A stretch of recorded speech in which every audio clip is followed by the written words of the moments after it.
All right, let's call the meeting to order. And we're going to start tonight a pledge of allegiance and a moment of silence. Pledge allegiance to the flag of the United States of America and to the republic which it stands, one nation, under God, indivisible, with liberty, justice for all.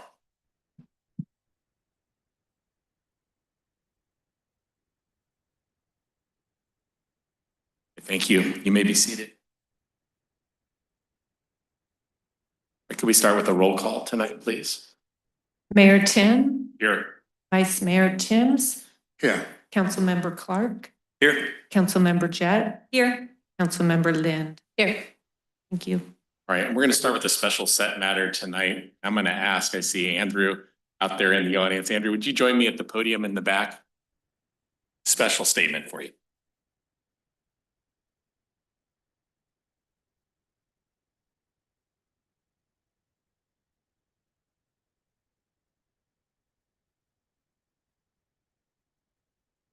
Well, Andrew is not only a neighbor of mine, but I know his family, and he's done so many great things for our community. Just really proud of his achievements, stepping into the role as an Eagle Scout. And no one in town could miss the beautiful things that he's done to beautify our community as part of the Eagle Service Project that he did for our city. I want to just call a few things out because we're presenting with him with a proclamation tonight for what he's done. He's a part of the Troop 614, and becoming an Eagle Scout is not a quick task. It's something you dedicate yourself to over many, many years, and you go through so many. How many merit badges have you earned at this point? Yeah, 20 merit badges, and you go through so many courses and so many things and so much training. You train younger leaders in the troop. And one of the things you have to do is an Eagle Service Project. And so he chose, with the help of Councilmember Donna Lind, to install a new sign here and lighting at the front of the city. And so I hope each of you, when you drove in tonight, were welcomed by that new signage. It really is just a beautiful improvement to the entrance to our center here and our city hall offices. I want to talk about some other people that helped out. You'll notice that we had, I think, 20 volunteers that helped you, and 22 people that helped to donate to make it possible.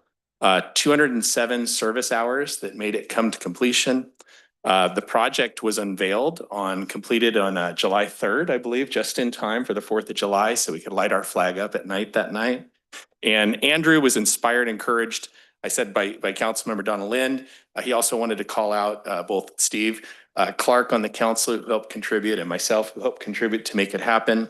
And the success of the project was also made possible through our police chief, Steve Walpole, Captain Jason Rutherford, who provided insight and support during the design process, as well as the City of Scotts Valley Public Works Department. Thank you, Rodolfo, who generously contributed river rocks for landscaping and used a backhoe to remove the old concrete sign base. So thank you for that. So now it's just been a great process. So with that, I just want to thank on behalf of the City of Scotts Valley. This is something we're going to have for generations to come. And so nice of you to take time. If you'd like to say anything to the people here tonight, you're welcome. Sure. Yeah, come on up.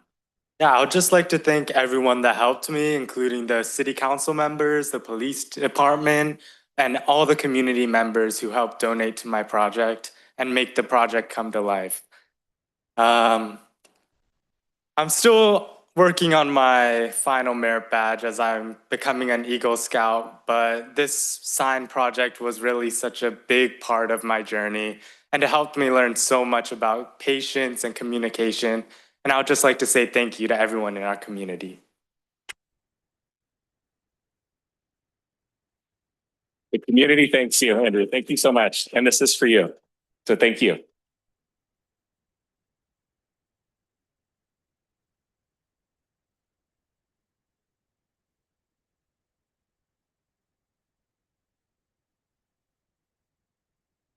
Yeah, so nice to start the evening on that note, right? Just such a great thing for our community, and seeing new young leaders emerge really warms my heart.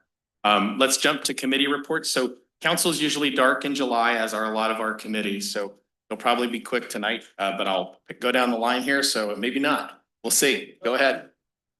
Okay, well, I attended the library financing meeting and we approved the 3-year amendment to the agreement and with a cost of $16,680 over 3 fiscal years for audit-related services in action, and approved the 25-26 budget.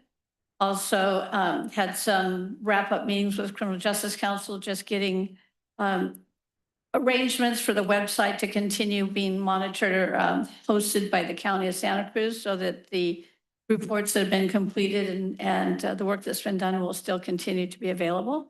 And thanks to Farah Sabas, from County Superintendent of Schools, for creating and maintaining the website and his work towards that. The funds are in the process, or maybe has been now distributed to the contributing agencies. And had a Metro meeting, issued a proclamation of appreciation for Mike Watkins' 46 years of service. And there is a GoFundMe account or page raising funds for commemorative benches. And so anyone can look for that. We adopted our fiscal year for budget for 26-27. We, Steve, Councilmember Clark and I attended the ribbon cutting opening of the pedestrian bike overcrossing for over Highway 1, the Well Bridge, as we call it. And I represented Metro and took a photo to post of the plaque that lists Steve Clark and had appreciation for our Councilmember Clark and those that helped make the bridge possible. And also shout out for the police department for National Night Out. Came out and supported, as did Councilmember Jett and Clark. And it was just a wonderful community event and made us proud. So thank you. Thanks for that great report. Vice Mayor. Mine will be significantly quicker, as I have no report. All right, I've got just one. Let me go down. Go ahead, Councilmember Jett. Thank you, Mayor. And you may want to follow up with mine, but the mayor and I attended a subcommittee for the town center where we discussed the actual physical roadmap for the new town center site and just looked at the different streets that will be going in and discussed provisions for bike lanes and active transport for our. Thank you. And Councilmember Clark. Yeah, thank you, Mr. Mayor. Welcome back, everyone. I felt like we needed another orientation or something to offer. But nonetheless, we had a busy month. Like Councilmember Lind indicated, we attended the ribbon cutting for the pedestrian bicycle overcrossing on Highway 1, the so-called Whale Bridge. I have not seen a single whale cross that bridge, just but more important than that, I took the opportunity to talk with a number of people, including the California Transportation Commission, about our own needs here in Scotts Valley, and initiated some conversation about what those might look like in the future. So it was a great opportunity to take advantage of that. I did have the opportunity to tour the branch rail line with the RTC Executive Director, Sarah Christensen, and we actually took what's called a high rail vehicle. Think of it as a big truck with train wheels on it. We took that throughout the rail corridor there as we're making considerations regarding what the future of that will be. In fact, if you're interested, the project concept report has now been released. It's available on the RTC website, and it will actually be discussed right here in the cozy surroundings of the Scotts Valley City Council chambers tomorrow morning for the regular RTC meeting. And then finally, I served on an ad hoc committee and continue to serve on that. And this is regarding the mobile home encroachments along segment 10 of the rail trail line between 17th Avenue and 41st Avenue. And you'll hear more from us on that. Again, to stay abreast of those things, I encourage you to reach out or take a look at the RTC website. And finally, Economic Development Committee. I've been meeting individually with chamber board members to kind of discuss the Chamber of Commerce direction and city collaboration. They're in the process right now of recruiting a new executive director for that. And so we just took the opportunity to talk about what that's going to look like between the city and the chamber. I'm really excited about what those possibilities are and the directions that we have planned and where we're going to go on that. I did meet with former Mayor Johnson. He reached out and he wanted to discuss possibilities for a beautification project along Scotts Valley Drive. And we were able to kind of kick around some ideas, and hopefully may have the opportunity to hear more about that in the future too, and some of the work that we might want to do on that. And then finally, just continue to work with businesses on the Measure X business license tax implementation and working to help shepherd them through along with city staff. That's all I've been up to. Good work. I'll just add a couple quick reports. I attended the Visit Santa Cruz, a Visit Santa Cruz County board meeting. It'll be probably the last one. We have a new mayor's select committee meeting next week where we're going to appoint a new representative, probably from Capitola, I think. But overall, the Visit Santa Cruz, their finances are doing well. And we received a presentation. They're going to be moving their offices from Water Street to downtown Santa Cruz. And they're going to be inside and adjacent to the mall, which is going to be a really nice spot for them and a great spot for visitors to enter our town. And we had a presentation on a visual of what that new space is going to look like. I'm really excited to see that come to fruition. We did also talk about visitorship, and our county survives based on tourism revenue.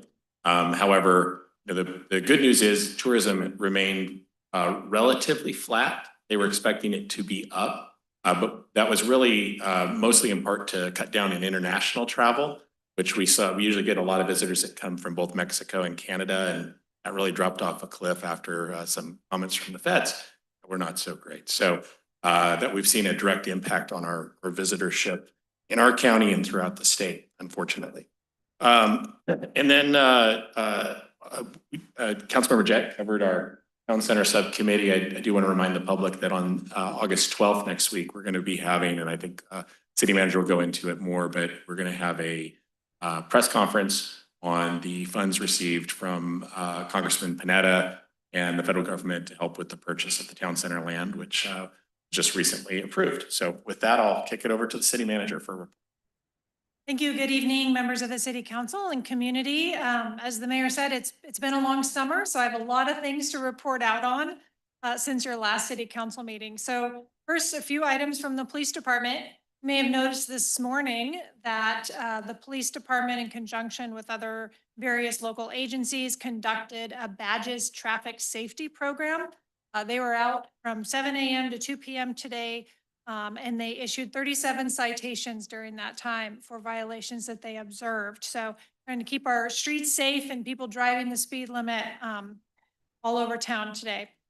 They're having a busy week. Tomorrow will be Operation Safe Passage for the first day of school, and our police department will be out escorting and welcoming the kids back to their new fall school year. And as Councilmember Lynn mentioned, National Night Out was last night, and the police department puts that event on. So it's been very busy. In this summer, they also completed 2 sessions of the Junior Police Academy here at City Hall, which is always a joy to watch the kids run around McDorset Park and do push-ups and drills and learn all the things. I always enjoy watching that out my window. And I also just wanted to thank the Tradewinds Church for organizing a volunteer day to clean up and do some maintenance projects at McDorset Park. And they did that just in time for National Night Out. So kind of resurfaced the barbecue area that needed that and pulled a lot of weeds and did a lot of sprucing up. So we appreciate their help. Moving on to some infrastructure and public works updates. The City of Santa Cruz and Scotts Valley Water District Intertie project. You may have seen this construction down on La Madrona. They're continuing that pavement work and they'll be doing some weekend work this month. So I wanted to let the community know that our Public Works Department, in conjunction with the County Public Works, approved them to do some Saturday work in order to minimize the impacts on traffic during the week. Staff is also finalizing a recommendation to the City Council for a contractor to update the Al Shugart Park design and construction management. So that will be coming to a council meeting soon for your consideration, and we're excited to get that project moving again. We also, thanks to maintenance and recreation and the police department, had a couple of really successful fun events in July, both the 4th of July parade and Kids Zone, which was a huge hit, and the Family Fun Day, which was a collaboration across all the parks and rec agencies across the whole county, which we hosted at Sky Park on July 19th. Both really successful fun events in the community. We also are midway through our basketball and pickleball court resurfacing project. So they started with the basketball courts, and when those are completed, they'll be moving on to the pickleball and tennis courts. And our citywide pavement maintenance project is slated to start construction August 18th and be completed sometime in October. So look for construction projects all over the city to improve our pavement in high priority areas, and be mindful of the staff that are out there working. Also, congratulations to our Public Works staff. Today, we were notified that they were awarded an $85,000 grant from Cal Recycle to purchase recycling bins and install water bottle filling stations with drinking fountains in different locations across the city, as well as some education and outreach around recycling. So appreciate their hard work there. Last week, we released the final report for our fiscal year 24-25 strategic plan. And posted that to the city's website and sent it out in the newsletter. So it's always great to reflect on what we accomplished that last fiscal year as we're plowing full steam ahead into our new year that we started on July 1st. A couple of other things in the community, you may have noticed fencing is up around the old Seagate building there at the corner of Scotts Valley Drive and Civic Center. Construction on a new affordable housing project we expect to start later this week. The building there will be demolished and a new building constructed. So there will be a lot of construction activity happening starting late this week.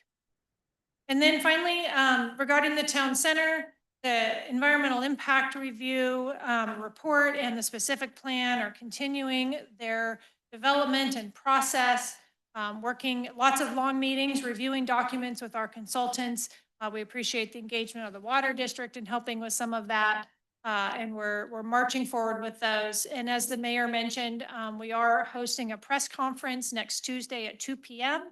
at the town center site on the Kings Village Road side to thank Congressman Jimmy Panetta for his support of the $1 million federal grant that the city received to help us purchase the final section of land from the city of Santa Cruz. And finally, just a staffing update. We had several successful recruitments this summer. We have a new senior planner, a new senior public works analyst, and a new senior wastewater operator, all starting in the next few weeks. So we're excited to welcome those new members to our team, and we're very excited about the skill sets and the level of expertise these new employees are going to bring. So that will be really helpful as we move all of these projects forward. And of course, if you haven't signed up for the city's newsletter, please do that through our city website and follow us on social media for more updates. Great, thank you for that update. Now's an opportunity for members of the public. We're going to have public comment time, and if you're here to speak on an item that's not on our agenda, you're welcome to come up. You have 3 minutes, up to 3 minutes to speak. And I'll invite you to the podium in the back. Please say your name and where you're from, and we'd love to hear from you.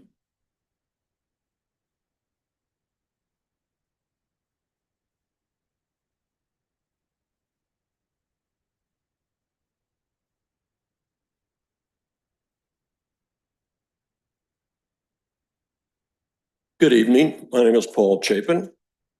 I'm here to revisit a letter that I sent in April to the mayor and all the council members. And I would like to express my strong support for the construction of a roof over the bocce courts at Sky Park. I am one of the founding members of the Scotts Valley Bocce Club and past board member. I'm also past volunteer league coordinator for the Scotts Valley Recreation Department Evening Adult League. I held this position for 5 years and started back when Conrad Suddeth was the person in charge of all activities at Sky Park. This was a very successful program, probably still is, that benefited bocce players aged 18 and older. The city collected fees from all participants. I devised a schedule, organized teams, reported results, and basically ran herd for all matters relating to rules, playoff, discipline, court maintenance. I am personally responsible for the ball racks, the bocce equipment shed, and installing new sideboards for both courts. We had a spring and summer session. We had 16 teams with a minimum of 4 players on each team. That's a minimum of 64 committed enthusiasts, all paying fees to the city. The number one deterrent to the league was the weather. It wreaked havoc on the schedule, creating much jostling to get makeup games completed and coordinated with the rec department. And most importantly, how the weather conditions affected the playing surface on the courts. You could just imagine that. With the roof over both courts, instead of just summer and spring leagues, it could expand to include fall and winter sessions, doubling the participation and also increasing the fees collected by the city. Player participation was not and is not limited to the people who only reside in Scotts Valley. Players come from throughout the county to the courts at Sky Park. It has the reputation for being the best place for bocce in a public setting in our county. That's something to be really proud of. It can be better. It could be a lot better. The court services, and especially the people using the courts, will benefit greatly by being protected from the elements of the nature. And that's especially holds true for the seniors. Please allocate funds for a roof so all may benefit: the daytime senior leagues, the adult evening league, and the vast public at large. Thank you for your consideration. Thank you, Paul, and thank you for all your service in making that come together. Didn't know the history. We appreciate it. My pleasure. All right, next speaker, please. Sorry, I'm not a great public speaker. That's okay. In February. What's your name? Oh, I'm Cynthia Zenzel, and I'm with Sky Park Bocce Club Thank you, and Cynthia. also a player in the senior league. Okay, great. In February 2023, I gave a presentation to the Scotts Valley Senior Center Advisory Board requesting support for a roof over the Sky Park bocce courts and started a discussion on the process for making donations towards building a roof. We have been bringing up all the health and safety issues and benefits of the roof for the last 3 years, but still have no clear path towards our goal. Just obstacles at every turn when we are told to try this or that. We understood that after COVID, there was not adequate staff to apply for grants, solicit estimates, or provide requirements for contractors to provide estimates. Now that the city is fully staffed, and I applaud you for that, we are told there is no funding. We understand the need for funding, but are given no guarantee that funds collected would be used for the roof. In order to get approval for donations from the city manager, we must guarantee that we would provide exactly the amount required, but without a timeline for the project, inflation will continue increasing the cost. Interim Recreation Division Manager Kim Peterson provided a budgetary estimate of $200,000 for the roof in June of 2023. Is that estimate and the supporting documentation available to Public Works Director Rodolfo Onchi and the Scotts Valley City Council members? There seems to be confusion about whether shade structures or a roof are required over the bocce courts. Previous presentations explained why a roof over the existing courts and any new courts should be included in the Scotts Valley Parks and Recreation Master Plan. Who can tell us how to get the bocce court roof approved for donations? Please put this item on the agenda for the September Scotts Valley City Council meeting. Thank you. Thank you, Cynthia. Thank you. Next speaker, please. Good evening. My name is Nick Droback, and I'm here to make a request to the City Council. When the resurfacing and striping happens on the tennis courts and the pickleball courts, we currently have 4 permanent pickleball courts, 2 permanent tennis courts, and 4 temporary pickleball courts. The temporary pickleball courts have both pickleball lines and tennis lines, making it really confusing for people playing on those temporary courts.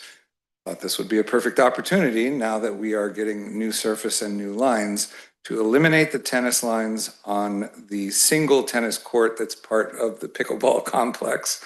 those of you who have been there, that probably makes sense to you, and those who haven't been there are probably confused. That would be our request. The sport of pickleball is exploding. The Sky Park courts are the best in the county from what I've experienced, and I've played at a lot of different courts. And we have some other ideas about parking and divider nets in the center of the pickleball court like they have in the tennis court, but that's probably a budgetary thing to consider for another time. But since the striping and the surfacing is happening now, please, permanent pickleball courts on all 8 courts. Thank you. Thank you, Nick. Next speaker. I'm Darvin Awe. I live in North Scotts Valley in the Vineyards, and I just would say ditto to what he just said. I'm a pickleball player, been playing over there for 3+ years now. The demand is just, I wouldn't say exploding, but increasing. And since I've been playing, we see new players literally every week. I play on the Monday, Wednesday, Friday, and Saturday morning group, and just came by to express my also interest in seeing the 3rd court there, the swing court. Looking forward to the resurfacing, and if that could be permanently striped for pickleball, it would be great to eliminate the confusion. And a group of us this morning talked about coming here tonight, and I guess I was the only one that showed. But anyway, that's all I had to say about it. All right. Thank you, Darvin. Thank you.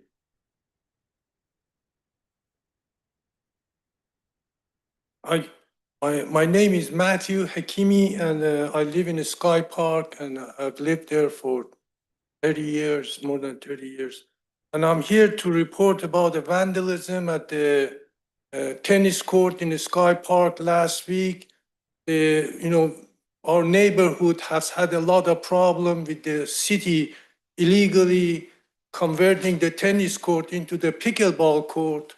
And we have been discussing this, the whole neighborhood, with the traffic, with the vandalism. For example, the lighting system, the city installed the timer on the lighting system.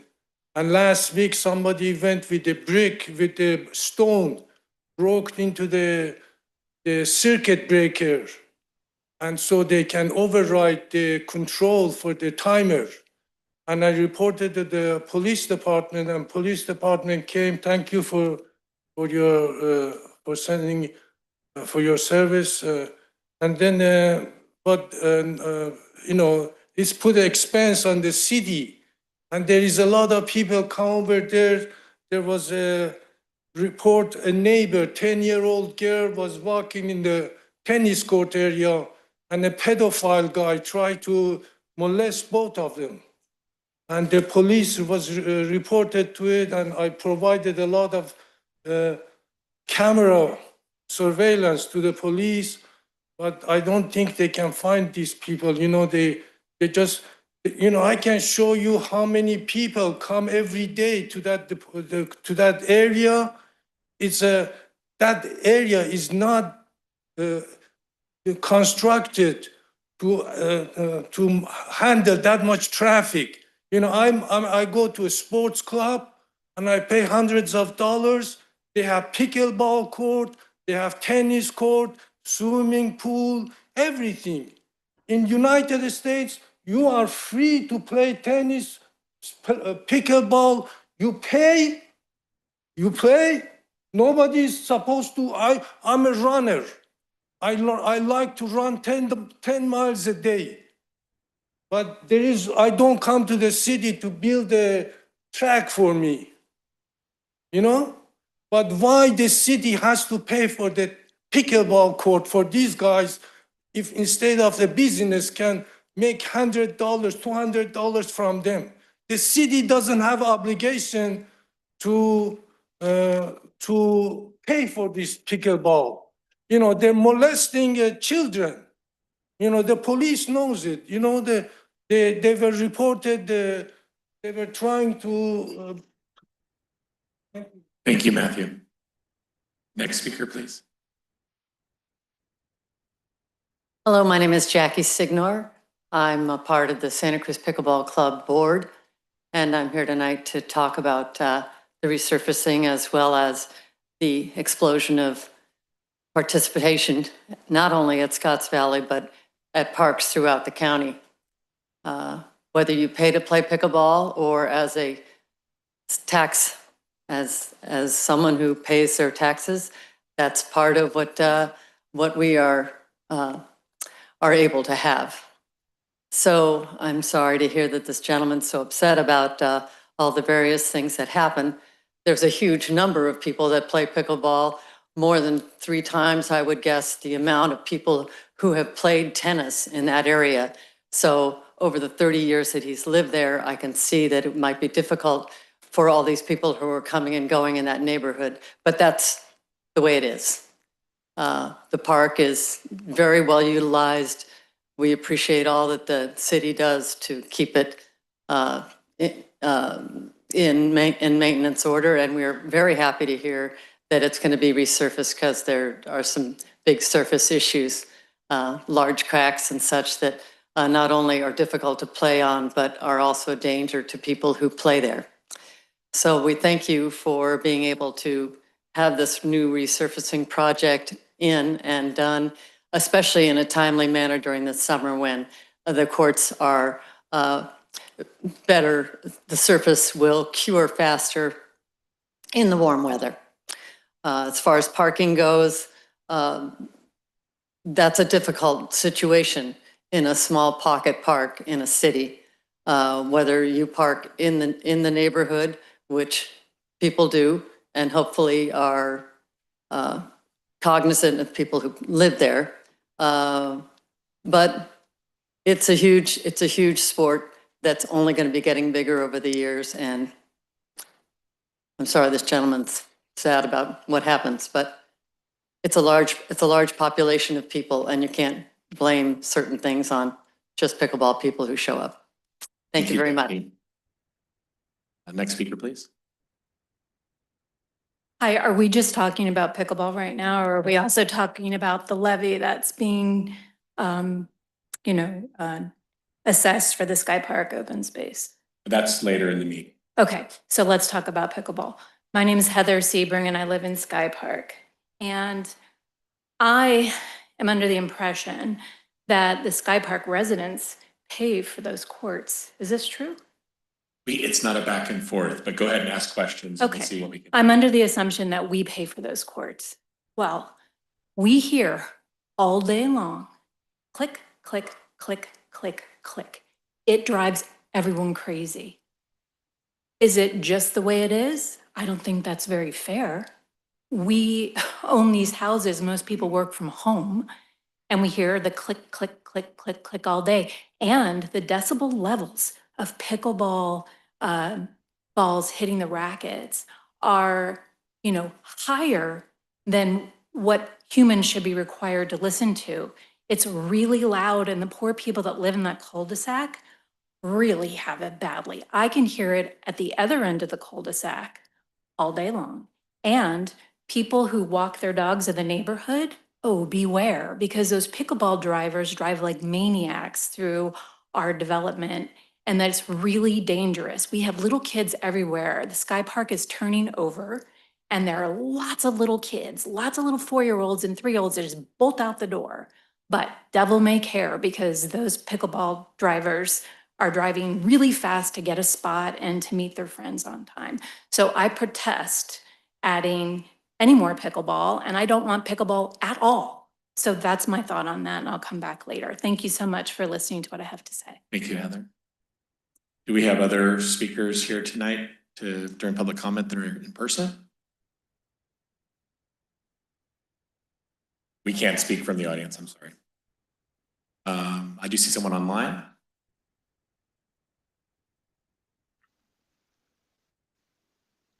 Mark, go ahead. We can hear you. Yeah. Hi, Mark Dettel. I'm actually president of Santa Cruz Pickleball Club. And I want to thank you. Working with the staff and the city has been great as far as the cooperation we've had. We're excited about the upcoming resurfacing project. And I think that's going to be a good project for the city and the users of the courts. I want to also point out the rolling nets that have been donated seem to be working well for both tennis and pickleball. So I think that is a good success right there. Parking is a challenge. There's no doubt parking is a challenge. We used to have some parking that was along the tennis courts, and that was shut down because of concern about the stability of that area. We'd be happy to work with staff to relook at that and see if we can add maybe another 8 or 10 parking spaces that were there before. But we've encouraged the players, obviously, to drive respectful through the neighborhood as if it was their neighborhood. And also, we encourage them to park near the skate park if it's on a Saturday or during the day, and just take that nice walk through the park to get to pickleball. It's a good warm up. I just want to thank the city for all their effort and support for pickleball. It's, as you've heard, it's an exploding sport. We have over 450 members in the club countywide, and it's growing at all of our locations. So we'd encourage the staff and the council to come out and experience pickleball for yourself. It's a very addictive sport. I think one of your parks commissioners plays, and I don't know the rest of you, but you're all welcome to come out. We're happy to teach you the game. You can learn it in 30 minutes and have a good time. So thank you very much. Thank you, Mark. Any other speakers? Seeing none online, seeing none in person, I'll go ahead and close public comment. But before we move on, just a couple quick notes.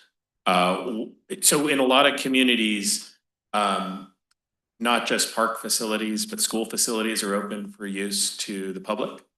And one of the things we've been bringing up, we have a joint city schools and city committee.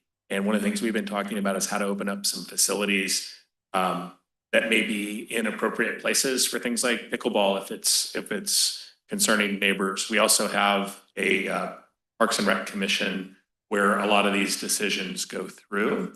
And I know there's been discussions, and we're also working on a master plan right now for our parks. And I know things that are in consideration in that master plan are adjustments to things like roof coverings for the bocce courts, as well as other adjustments to things in town. But I'll kick it over to the city manager if she wants to follow up on any of that, as well as the question regarding where the costs come for the parks versus because we are going to be having a discussion tonight. I believe Heather brought up the question around who's paying for those courts. But go ahead. Sure, thank you. So as the mayor mentioned, the city completed a citywide parks master plan, and I'm sure a lot of you participated in the surveys. We got hundreds and hundreds of survey responses, and certainly demand for pickleball was one of the things that was brought up, as well as improvements to the bocce court. And so we took all of that feedback and started to think about citywide, what are our opportunities? One of our challenges is that we don't have a lot of new parkland to develop or opportunities to expand our park and recreation facilities. We love it if people use them and they're high demand. That's wonderful. But the next step in that process is to do park-specific master plans. So we looked at what the citywide needs are. The next step will be looking at each park and what can we do in each park to plan for the future. So the first park that we are doing a park-specific master plan for is Sky Park, which includes not only the fields and the playgrounds and the pump track and the skate park, but it does include the trail and the tennis courts and pickleball courts as part of that. So we are close to releasing an RFP for a consultant to help us through that process. It'll probably be a few months before we're really engaging in the process, but we encourage you to stay tuned. Our city newsletter is a great place to stay involved and know when those public opportunities will be, where we will really be seeking specific input on the future of Sky Park. and helping us prioritize improvements to that park specifically. So encourage all of you to participate in that process. I know it's slower than a lot of people want it to be, but that is what it is as far as our ability to move that forward. So I hope that answers some questions. Thank you. Okay, with that, I'm going to go over to our next item, which is alterations to our consent agenda. Do we have any from staff? There are no alterations from staff. Any from council? None for me. All right, Then move approval. got a motion. Do we have a second? I'll second. And all in favor, you say aye. Hi. Great. Motion passes unanimously. And I will move on to the consent agenda itself. Any items on the consent agenda that want to be discussed or members of the public want to remove? Regular agenda, I'm sorry. There are no alterations from staff. We are ready for our public hearings, Mayor, whenever you are. Yes, thank you. All right, then we'll jump onto the public hearing. The first one is public hearing for Pinewood Estates Landscape Maintenance Assessment District Resolution number 1213.39.2.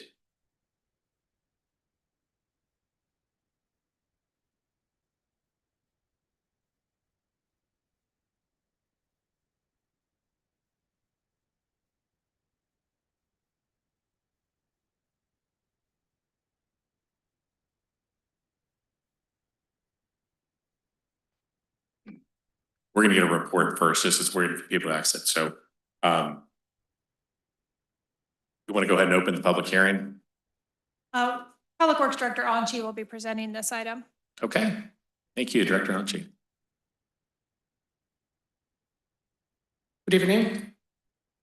Rodolfo Anchi, Public Works Director. Tonight, I'm going to have two brief presentations on the assessment districts. The first one is on the Pinewood Assessment District. I'll be briefly covering a little bit of the history, the creation of the district, along with planned work activities for this fiscal year, revenues and expenses. And at the end of this presentation, there will be a public hearing and a resolution for City Council.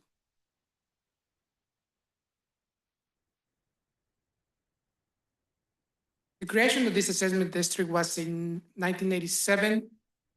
It was formed pursuant to the Landscaping and Lighting Act of 1972. This assesses a flat fee of $240 to the Pinewood Estates parcels. There is no escalation on those fees. This is to cover elements of the maintenance assessment that includes the landscaping and irrigation along the frontage area on Lockwood Lane, and also a stormwater detention area. And the process that the city follows every year is the City Council is presented with an engineering report that describes the expenses that are paid by the district, a description of the work to be done, and a budget for the fiscal year. Also, there is a public hearing that is today that is held by the City Council to receive comment prior to adoption of the resolution to assess fees. On Pinewood, the landscape services are done with a contract company, K&D. We entered into a 3-year agreement in 2022, with an option to extend for 2 years. The city will extend the term, and this work includes maintenance, routine maintenance of the landscape areas, along with inspection, trimming, pruning, and essentially keeping the pathway and drainage area clear and clean.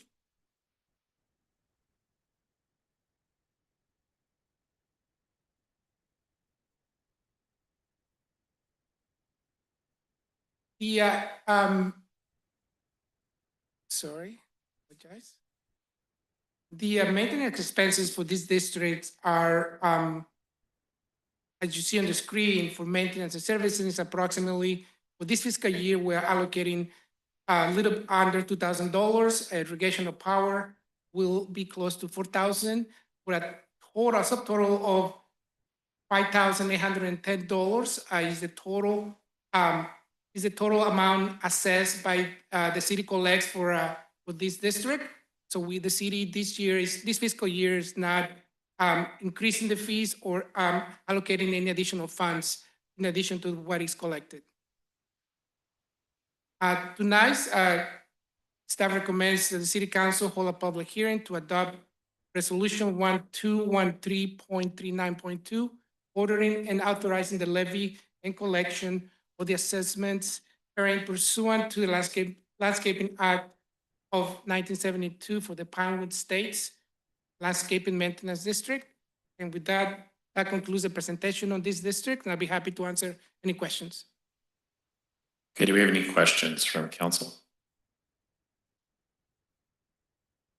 Let's go to the public. Do we have any public here to speak on this item, which is the Pinewood Estates landscape? Yes.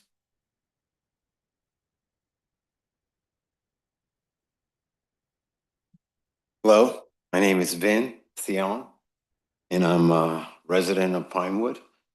So I'm here because I got this message. I've called the city maintenance before in the last couple of months several times about inquiring the contract.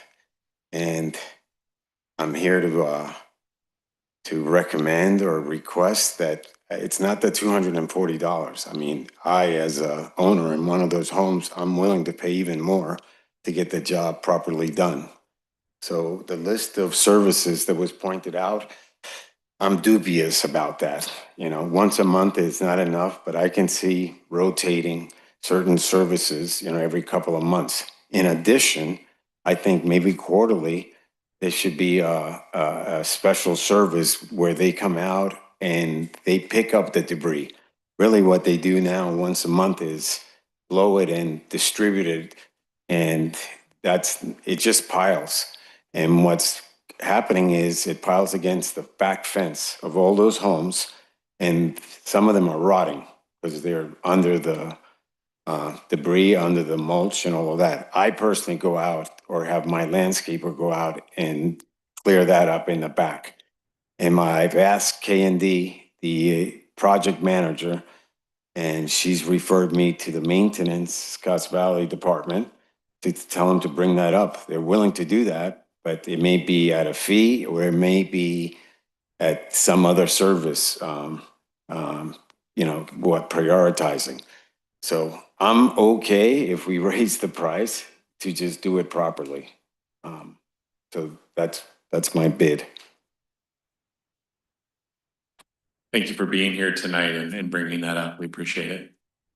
All right, do we have anyone else here or online to speak this item? All right, well, let's bring it back to council for discussion on this. Do we have any discussion points? Councilmember Clark. Yeah, and actually, it would be a follow-up question from staff just to make sure that I understand. So it's my understanding that we are only spending the money that we're collecting on this, right? There's not additional city fund. So the work that is being done is, once we hit that limit, that's all we can afford to do. And that any additional work, as our guest here talked about, would have to be an additional assessment, some agreement, I'm guessing with the homeowners association on that. For this particular year, for this fiscal year, we are only allocating the funds that we collect to the maintenance of that district. That's correct. Okay. And the city attorney, Yes. Yeah. So if we, Oh. it's been a while. If we wanted to consider increasing the assessment now because No. better, There we go. because of Prop 218, we would require a vote of the property owner. So we would have to take it to the voters, get their consent. We can do it, but it's a process. We are unable to charge any more without voter consent.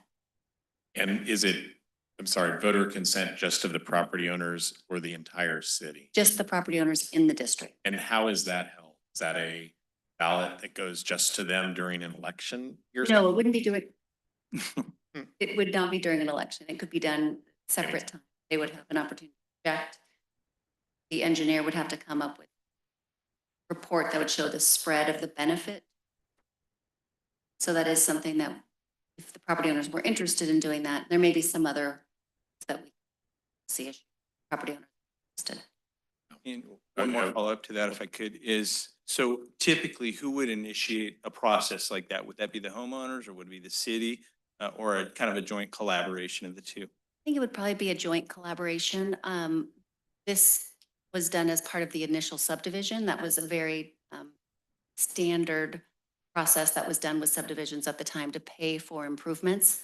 So it would need to be a collaboration. I think the city would look to those property owners to come ideally unanimously and with their interest in looking at increasing the costs.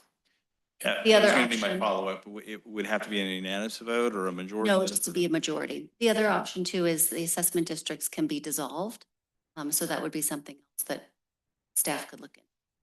And if they're dissolved, then the neighborhood would take over administration of that park area. Is that right?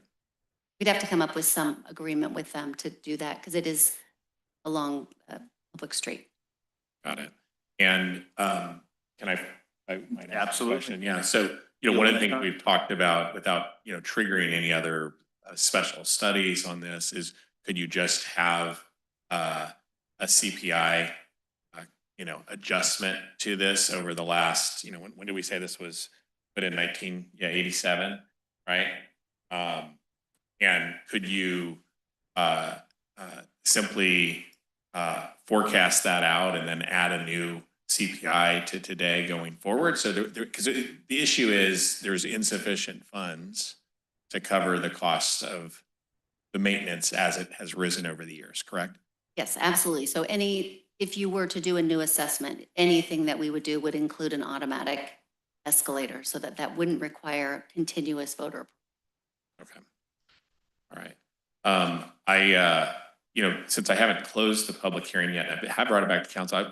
It seems like you had another point you wanted to bring up. I'd invite you up since you're the only person here to speak on this. No, I just wanted to point out that we do have an HOA and we could meet among us. There's only like 25, I think, and we can come up with a consensus.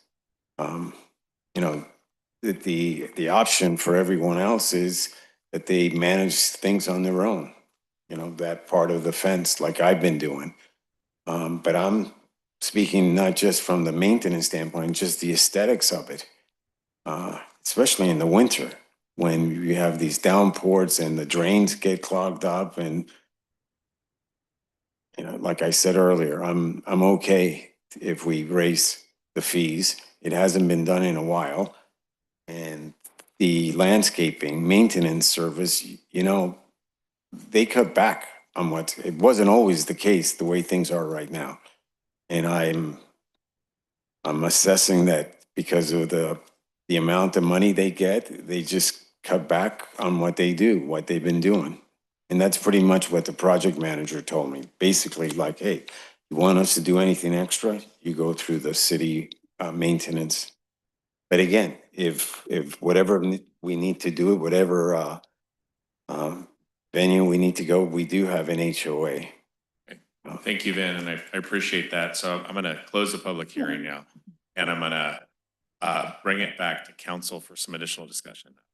Yeah. Councilman Clark, were you finished, or did you have more you wanted to add before we move on? No. I mean, this might cover what you're talking about. To my knowledge, and the state attorney can say, I don't think the fees have been increased ever since 1987. And of course, costs, as we all know, have gone up. And years ago, at least a few years ago, my understanding, the process was much harder. So maybe that's changed, or maybe I misunderstood, to do a vote, because I thought it was citywide, so I may have misunderstood. But it sounds to me that if there's people in the HOA that can get together and work with staff to find a way to provide more funds, that could be something that could be done. At least that's what I think I'm hearing. And is that okay? Okay, thank you, Councilmember Lynn. Any other members? Okay, I guess the question is, because this isn't a vote, this is a public hearing. What do you need from us, and how do we move forward on this? So tonight's process is basically you are to accept any protests, and if you receive a majority protest, then you cannot impose the assessment. At best, we've received one protest. And so staff would recommend that you approve the resolution, which would impose the assessment for fiscal year 25-26.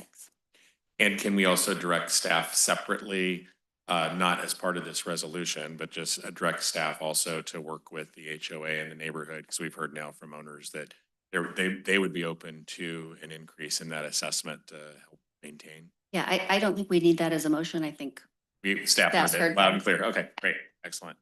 Okay, then I'm looking for a motion. And can we put the resolution back up for, I've got it. Oh, Yeah, I've got it. there it here. is. Oh, go ahead. So I would move that we approve and accept resolution number 1213-.39.2. And that we order and authorize the levy and collection of assessments therein pursuant to the Landscaping and Lighting Act of 1972 for the Pinewood Estates Landscaping Maintenance District. We got a motion? Second. A motion and a second. All in favor, please say aye. Aye. Any opposed? Okay, motion, and thank you, Ben, for being here. I appreciate it. Have a good night. Okay, next, we're gonna have a public hearing for the Sky Park Open Space Maintenance Assessment District number 1. And this is resolution number 155.SP.37.2. And Director Onche. Hi again. And this is on similar presentation on the Sky Park Assessment District.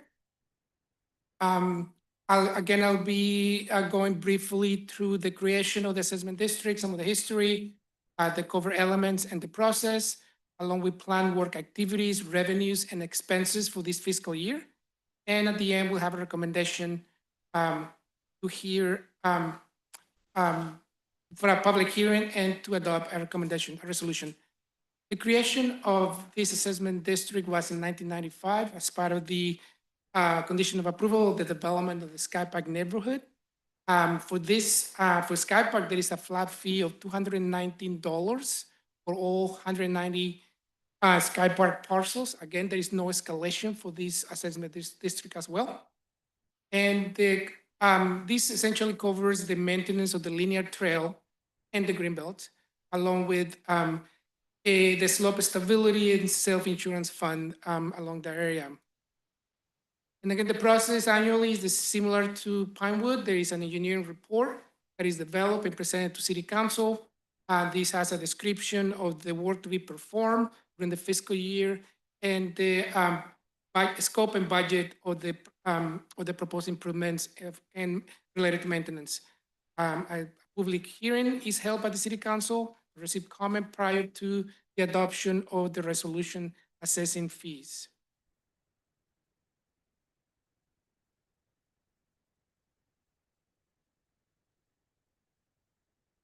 For Sky Park, K&D, our landscaping contractor, does the maintenance for the linear trail.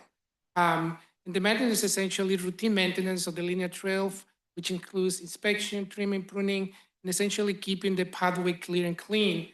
Since 2022, we had a contract with K&D, which the staff fees will extend for another 2 years to keep that contract for the maintenance of the linear trail. On the Greenbelt, we used to have Brightview, another contractor doing the maintenance work. On the Greenbelt now, maintenance staff, or public works maintenance staff, will take on the maintenance of those areas along with the Sky Park soccer field. So there will be a little bit of savings and a little bit of better performance by our staff doing the work on those areas.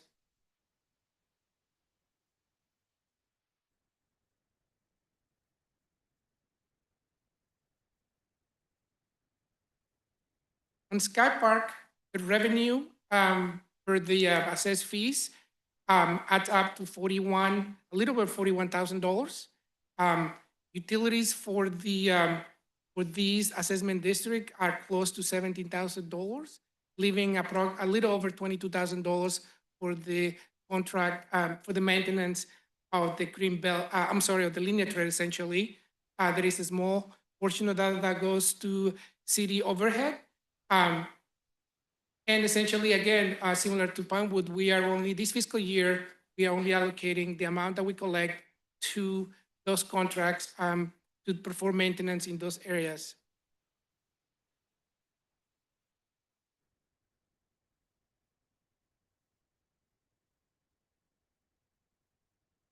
Tonight, the recommendation is for the city council to hold a public hearing and approve resolution 1555 SP.37.2, ordering and authorizing the levy and collection of assessment therein pursuant to the Landscaping and Lighting Act of 1972 for the Sky Park Open Space Maintenance District.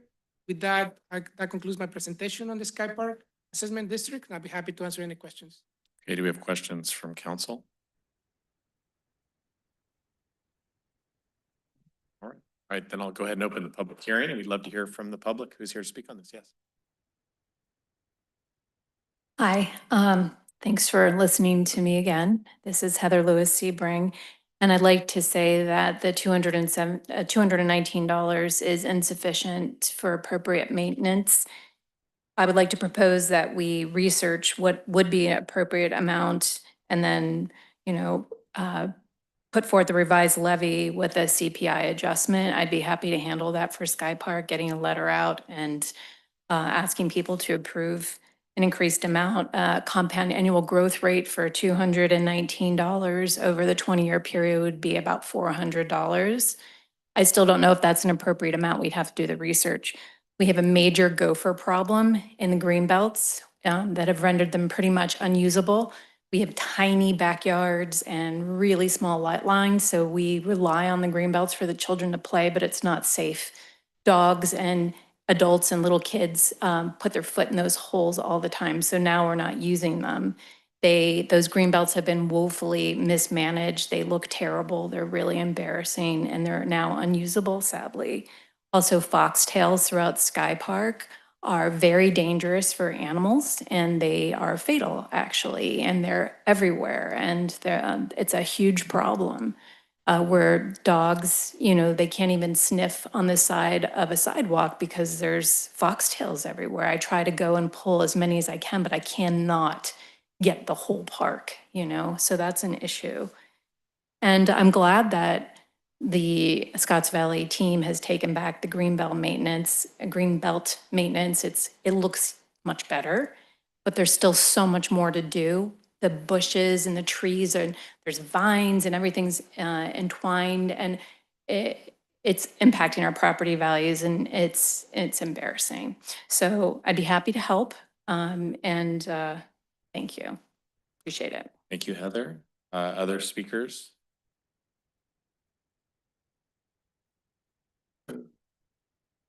Hi, my name is Matthew Hakimi, and I'd like to thank all of you for your service, the police chief for service, the city manager for service. I really appreciate that. And then let me tell you about the Sky Park ecology. This is a park, and this California bird is a quail. And there are hundreds of quails. They're beautiful animals, and they forage for seeds in the park. And then they came and put the wood chips on all these Sky Park, and these birds, they're wonderful birds. I just love to just watch them and hear them sing.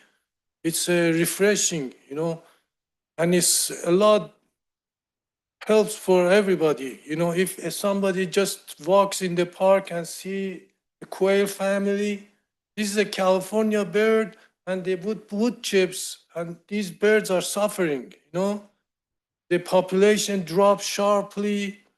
The population of the quails very sharply, and then I would like to see if the city would look into ecology. This California is a sacred land for people who lived here before. The Indian tribes, they treated the land as a sacred. They didn't put trash, garbage, stuff like that. The wood chips. You probably can consult with some ecology people, see what is the benefit for the birds, the wildlife. There are hawks, rabbit, cottontail rabbits, all kinds of owls and even golden eagles. They live there. And you just, the park, these people come and say, we want to play pickleball. But they put trash all over there.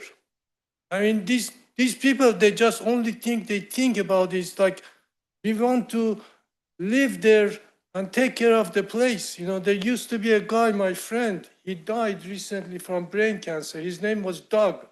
He spent 20 years pulling weeds and stuff from the land over there. But he passed away, unfortunately, from brain cancer, you know. And then, so I would appreciate if you pay attention to ecology, you know, because the animals live there, you know, the quails, wonderful animals, you know, you refresh your spirit just looking at them.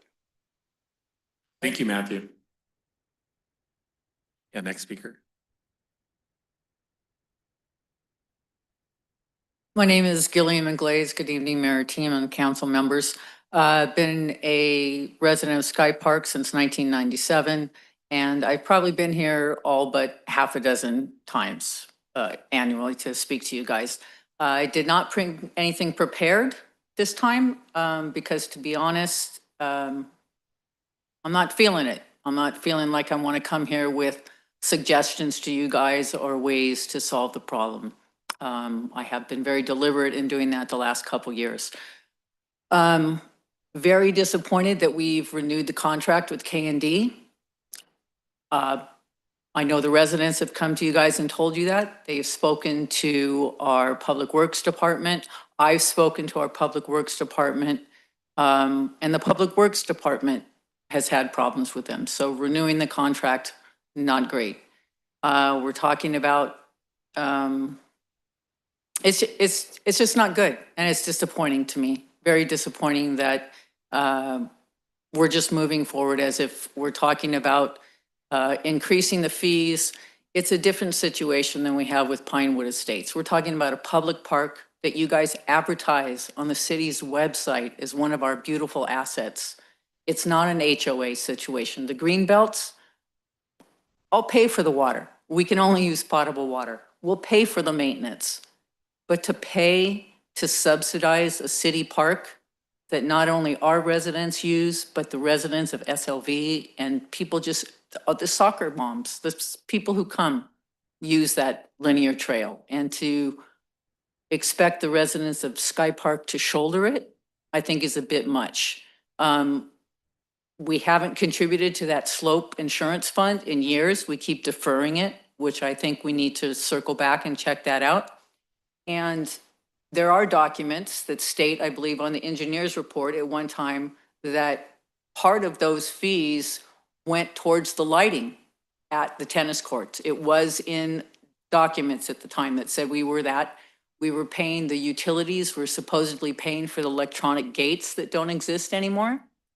And we can't go from 10% city overhead that in past years, it said postage and printing. I mean, we got to get some consistency in what you guys are putting out on the reports.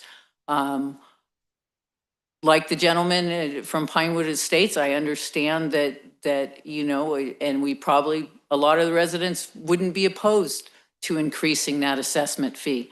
But if you're not delivering anything that gives us any incentive to, I'm out there pulling weeds, you know, because K&D doesn't do it. You owe us a fence that you promised, and they're raking the mulch over it at the wrong time of the year. So, thank you. Thank you, Gillian. Do we have any other speakers here to speak on this item? Okay, I'll go ahead and close the public hearing and bring it back to council. And I think first I'm going to go back to staff and just ask for kind of some updates on I think one of the questions raised is why did we renew with K&D, and some of the concerns have been raised on that, and where we are, and I'd just like to maybe hear some response to some of those things. I can see why the impression out there is that K&D is not performing well per the contract, but there's the scope of the contract is very limited to very specific things due to the amount of funds that we have available for this assessment district. they only do weeding, I believe, is once a month. And this is a significant area. This linear train is long. It covers a significant amount of square footage. So we just don't have enough funds to be able to require K&D to do more without paying them. Obviously, they'll be open to doing more, but within the contract that we currently have with them, they do weeding once a month. They do probably most of the work that they do is at a 1 month visit. So there is only, that is not adequate for the size of this trail, but unfortunately with the amount of money that we have, that we collect, and in some instances, our maintenance staff supports some of the areas where K&D cannot perform due to the fact that they just don't spend enough time due to the limitation of the contract. They try to support with, we try to support with maintenance staff to try to cover some of those areas, but also maintenance staff. We don't, because we have K&D as the main landscape contractor for those areas, we just do some routine maintenance. Also maybe once a month just to supplement what K&D cannot do. But at the end of the day, just the amount of funds that we have available for this assessment district does not allow K&D to do more than what the limitation of the contract shows. Have we, do we have an estimate of what it would cost to properly maintain the greenbelt areas and? I do not, I don't have an estimate, but it's something that we can work on. We can come up with a detailed breakdown of what it will take to properly maintain that, that linear trail. And it's most likely it's gonna be a lot more than. But we're also talking about the green belts, not just the linear trail. The green belts are, you know, I'm hearing concerns on both. The green belts, I'm confident they're gonna progressively get better because our maintenance staff is gonna be doing the maintenance. Because we did not renew the Brightview contract, which is expiring at the end of June. Oh. So that is, our maintenance staff is gonna do the mowing, the maintenance on the entire Sky Park field, along with the greenbelt areas on the Sky Park neighborhood. So I can see that that is gonna improve significantly over the next few months.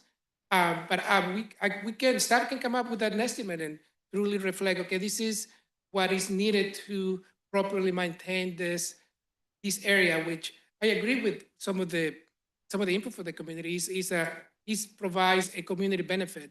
And unfortunately at this time, you know, the city hasn't been able to provide the right funding for this, for the maintenance of the area. And that's a result of, number one, we're still operating on a budget from 1990. This one's 85? 95. 95. Yeah, and that hasn't adjusted. And no escalation, that's correct. And we had to take over as a city, I'm clear on this, from K&D on all of the linear trails just to do the basic maintenance. And we're trying to bring that up to snuff. Yes. But that's on the city's dime. Yes.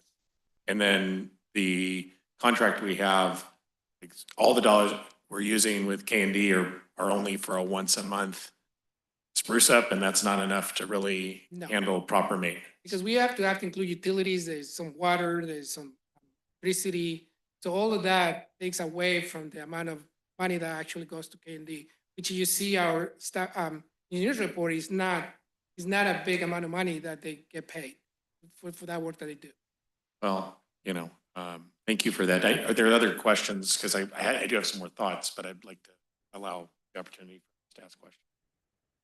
No questions, but I think along the lines of what we did with the last resolution is to direct staff to work with the homeowners association there to determine, you know, either a menu item list or something to figure out what is it going to take to do this and how do we assess that? I think the difference between Pinewood has an HOA, but my understanding is Sky Park does not.